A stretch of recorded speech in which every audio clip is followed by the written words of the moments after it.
पिछले वीडियो में हमने देखा कि जब ब्लॉक किसी क्षैतिज समतल पर स्थित था और उस पर विभिन्न प्रकार के फोर्स कार्य कर रहे थे, तब फ्रिक्शन फोर्स किस प्रकार ज्ञात किया जाता है, ये हमने सीखा। आइए अब सीखते हैं, जब ब्लॉक हमारा किसी नत समतल अर्थात किसी इंक्लाइन प्लेन पर हो, तब हम फ्रिक्शन फोर्स की वैल्यू किस प्रकार निकालते हैं। आइए देखते हैं रूक्ष नत समतल पर पिंडों का संतुलन। रूक्ष नत समतल पर पिंडों की गति या फिसलने की निम्न स्थितियां हो सकती हैं। पहला, जब पिंड को किसी बल जो रूक्ष नत समतल के समांतर है द्वारा ऊपर की ओर खींचा जाता है। दूसरा, जब पिंड को किसी बल जो रूक्ष समतल से अल्फा कोण पर लगा हुआ है द्वारा ऊपर की ओर खींचा जाता है। पिंड को किसी रूक्ष नत समतल पर नीचे की ओर ठीक फिसलने से रोकने के लिए एक न्यूनतम बल P की आवश्यकता होती है। चौथा, पिंड को रूक्ष नत समतल पर नीचे की ओर फिसलने के लिए लगाया गया न्यूनतम बल P। आइए इनको बारी बारी से देखते हैं।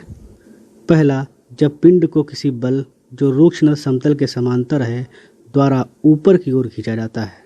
माना किसी आधार से कोई नत समतल है जो कि बीटा एंगल पर इंक्लाइंड है, उस पर कोई हमारा ब्लॉक रखा हुआ है। इस ब्लॉक पर नत समतल के समांतर कोई बल P कार्य कर रहा है।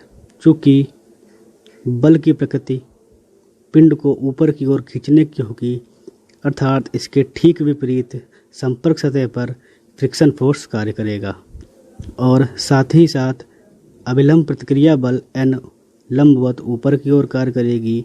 पिंड का वेट W नीचे की ओर कार्य करेगा। पिंड का वेट W और अभिलंब प्रतिक्रिया N के बीच का भी एंगल बीटा होगा।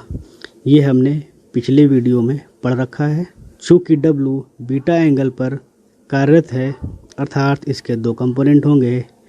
पहला कंपोनेंट होगा W cos बीटा और दूसरा W sin बीटा। संतुलन के प्रतिबंध से हम देखते हैं समीशन fx बराबर 0 से P minus F minus W sin beta बराबर 0, जहाँ P की वैल्यू निकल के आती है mu n minus W sin beta.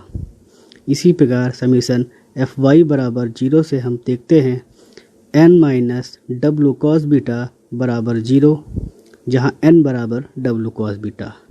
इन दोनों समीकरणों की सहायता से हम आसानी से कोई भी बल W, F अर्थात फ्रिक्शन फोर्स, N अभिलंब प्रतिक्रिया, म्यू घर्षण गुणांक और थीटा घर्षण कोण की वैल्यू ज्ञात की जा सकती है। दूसरा, जब पिंड को किसी बल जो रूक्ष समतल से अल्फा कोण पर लगा हुआ है के द्वारा ऊपर की ओर खींचा जाता है। माना एक आधार क्षैतिज से नत समतल हमारा बीटा कोण पर इंक्लाइंड है और उस पर एक ब्लॉक रखा हुआ है और एक बल हम P अल्फा कोण पर लगाते हैं। बल की प्रकृति पिंड को ऊपर की ओर खींचने की होगी और फ्रिक्शन फोर्स नीचे की ओर कार्य करेगा। अभिलंब प्रतिक्रिया N लंबवत ऊपर की ओर कार्य करेगी। पिंड का वेट W नीचे की ओर कार्य करेगा, जो कि बीटा एंगल पर कार्यरत है। इसके दो कंपोनेंट होंगे, पहला W cos बीटा और दूसरा W sin बीटा। इसी प्रकार अल्फा एंगल पर P फोर्स कार्यरत है, इसके भी दो कंपोनेंट होंगे, पहला P cos अल्फा और दूसरा P sin अल्फा। संतुलन के प्रतिबंध से हम देखते हैं समीशन fx बराबर 0 से P cos alpha minus W sin beta minus F बराबर 0, अर्थात P cos अल्फा बराबर mu n plus W sin beta. इसी प्रकार समीशन fy से हम पाते हैं n plus P sin alpha minus W cos beta बराबर 0 और P sin अल्फा बराबर W cos beta minus n। इन दोनों समीकरणों की सहायता से हम आसानी से बल W, F, N, mu theta की वैल्यू ज्ञात की जा सकती है। इसी प्रकार हम देखते हैं तीसरा, पिंड को किसी रूक्ष नत समतल पर नीचे की ओर ठीक फिसलने से रोकने के लिए एक न्यूनतम बल P की आवश्यकता होती है। माना क्षैतिज से कोई समतल नत है जो कि बीटा एंगल पर इंक्लाइंड है और उस पर रखा हुआ कोई ब्लॉक जिसको ठीक फिसलने से रोकने के लिए हम न्यूनतम बल लगाते हैं, अर्थात पिंड की प्रकृति नीचे की ओर फिसलने की होगी, पिंड का मोशन नीचे की ओर होगा, अतः फ्रिक्शन फोर्स ऊपर की ओर कार्य करेगा। माना न्यूनतम बल P जो कि इंक्लाइंड प्लेन के समांतर है, अभिलंब प्रतिक्रिया N लंबवत कार्य करेगी और पिंड का वेट W जो कि नीचे की ओर कार्य करेगा, W जो कि बीटा एंगल पर कार्यरत है। दो कंपोनेंट होंगे, पहला W cos बीटा और दूसरा W sin बीटा। संतुलन के प्रतिबंध से हम देखते हैं कि समीशन fx बराबर 0 से P plus F minus W sin beta बराबर 0, जहाँ P बराबर W sin beta minus mu N.